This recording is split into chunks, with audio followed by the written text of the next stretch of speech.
What up, guys? Kevin here. I hate to do it, but I have to. I really have to do this. JRPGs are my favorite genre, but holy cow, let me play your game.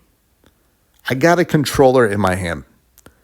That controller in my hand, a very tiny, minuscule percentage should be used to press A to skip to the next dialogue box or the next cutscene. Because holy shit, I just want to play the game. I just want to play it. I like gameplay. It keeps me engaged. Gameplay keeps me engaged. Cutscenes don't. Really good cutscenes do. But when your game is cutscene heavy, a lot of cutscenes are just nothing to me. It's like, oh, okay, cool. They're explaining that part. Oh, let me look at my phone. But I don't want to call these two games out just because I feel like I'm being unfair, because I think about every JRPG that I loved has this issue. So I'm calling out the entire genre, but these two games that I'm playing,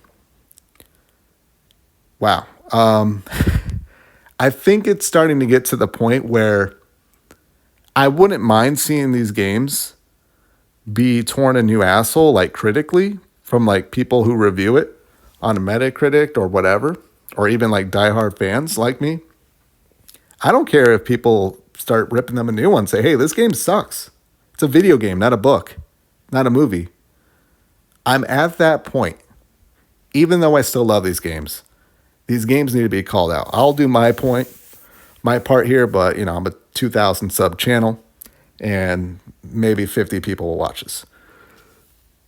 But two games that I'm playing currently right now, Like a Dragon Infinite Wealth and Trails in the Sky second chapter. Let's start with Trails in the Sky second chapter, which people love the Sky games. I love the Sky games, but man, it is dialogue heavy, especially second chapter. Holy something happened last week. I'm in chapter 3 of Trails in the Sky 2. I'll just call it 2. And I got home. I'm like, ooh, I got like about 3 hours here where I think I can just game. Holy crap, this is rare for me. Very rare for me. So I was like, sweet, I'm going to play the game. I'll get those cutscenes. I'll get some dialogue, but I'll get a lot of gameplay. Again, I got a controller in my hand. I want to play a game. And 2.5 hours was just cutscenes, dialogue. A lot of, all right, cutscene, sweet. Take over my controller again, take over Estelle and gang, walk 2 feet, and then another cutscene. It was like that the entire night. It hit 11, and I'm very strict on going to bed at 11. And I'm just like, holy cow, I didn't do anything. I didn't fight one monster. 2.5 hours. That should never happen. Now, since then, I've done a little bit of dungeon work, and again, great game. But it's an issue the genre has. Like a Dragon, Infinite Wealth. And the Yakuza games have never really fully stuck with me. They're so great, but man, they're the super serial cutscenes in these games just turn me off so much. The Yakuza part of the Yakuza games, now Like a Dragon games, which the Yakuza are still in, Like a Dragon Infinite Wealth, I have never been interested in any of it. I think the Yakuza Like a Dragon games, the characters on the Yakuza side, it's just big, gruff man who is in Yakuza, just wants to beat up anything in sight and have the Yakuza code, which I don't give a F about. And they do a very awful job setting up the enemies and all that in the game. Like, I just don't care. And there's a scene between you and one of the Yakuza characters telling you, hey, your mom is still alive. I guess spoiler alert, but not really. It's early in the game. That's how you go to Hawaii. And it lasts so long. And it's just so like, all right, dude, my mom's still alive. Let's go to Hawaii. It should be like a 2-3 minute cutscene, and it lasts like, how long did it last? Like 10, 15, 20 minutes? However long it lasted, it felt double, triple that. It felt so long. And there's a lot of that in Yakuza Infinite Wealth. It's a video game. Let me play it. It's to the point that when you do finally get to let loose, it's like, finally, like, I don't even want to touch the story. I will go around and fight everything. But another issue is you walk 2 feet and it's a cutscene. And you walk another 2 feet and it's a cutscene. I really do feel like the Japanese role-playing video games, they're scared of their own gameplay. Like, you got a great, like, both games have excellent game systems, game mechanics, you name it. Tell a story through that. Which they do tell a good story when they can, but I think they lean too much and just, let me just read dialogue and watch cutscenes.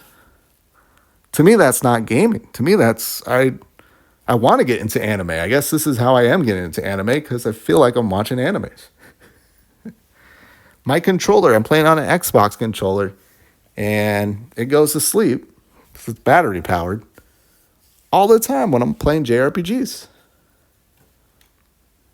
I always said if I made video games, no cutscene will be more than 5 minutes. It would be very formulaic. Like, all right, you're going to have like an hour or two of just straight gameplay and then 5 minutes of actual cutscenes or whatever. Just whatever it is, the length there. But no cutscene will be longer than 5 minutes. I want people to play the game, not watch it.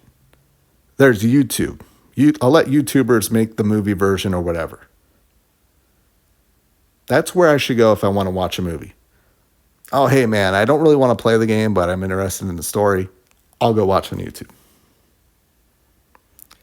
It's just ridiculous, guys. It's ridiculous. Like Infinite Wealth, getting good reviews, really good reviews. I'm surprised that people are giving it such a pass for how long the cutscenes are. And here's the thing. Besides that one cutscene where I was just bored out my ass, I'm like, all right, we get it. Mom is alive. We need to go see her for something. Even though it went on way too long. Other than that, all the other cutscenes have actually been really good and hilarious. But I still got to knock it for that because it's a video game. Like a Dragon Infinite Wealth is a video game. Those first few hours did not feel like it. Like they actually throw a few enemies your way here and there. And it feels like, oh yeah, we got to remind the player that they're playing a video game. It's really what it feels like. It's there for no damn reason. Now I know as the game goes along, they start throwing a lot more at you. I just unlocked the dating app, which is hilarious. the dating app on poor Ichiban. Spoiler alert on that. You get catfished. At least 2 times I played it, I've been catfished. But it's hilarious. But that was all done through gameplay. More of that. I think that's why people love the Yakuza games, because eventually, yeah, it does give you a bunch of little games and stuff that you can enjoy. But holy cow. The first few hours in the game, as much as I loved it, as much as I love watching it, same time, let me play the game. Let me play it. Let me play it. And again, I think it is why JRPGs are great. It's like you get great gameplay and great cinematics and everything, but there just needs to be a better balance. That's all. Just a better balance. This ain't it. It wasn't it, back in 2004 or 5, whenever Trails in the Sky second chapter came out, and now Infinite Wealth. And again, I'm not picking on those 2 games because they're the worst in the genre. I'm just picking on those 2 because that's what I'm playing. But I notice I've gotten an itch of playing I'm really craving a gameplay mechanic game. Just something like a little twitchy or something, so I can get that fix, that gameplay dopamine that these games just don't give me on a consistent basis. But anyways, that is my complaint for the JRPG genre. Do better. Let's call them out. If we don't, maybe you don't like video games. But all right, I gotta go. Thank you guys so much for watching, though. I'll talk to you later. Later.